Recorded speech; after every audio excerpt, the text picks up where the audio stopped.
নমস্কার, আমি কবিগুরু রবীন্দ্রনাথ ঠাকুরের লেখা অঞ্জলি কবিতা বলছি।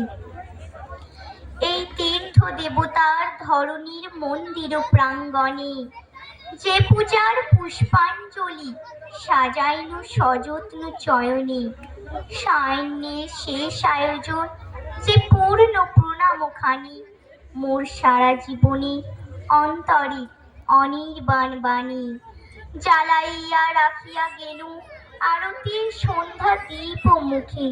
সে আমার নিবেদন তোমাদের সবারই সম্মুখে। হে মোর অতিথি, তোমরা এসেছো এ জীবনে, কেউ প্রাতে কেহ রাতে, বসন্ত শ্রাবণ বরিশনে।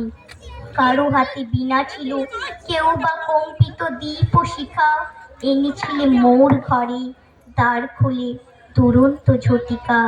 বারবার এনেছো এই জীবনে, যখনই গিয়াছ চলে, দেবতার পদচিহ্ন রেখে গেছো মোর গৃহতলে।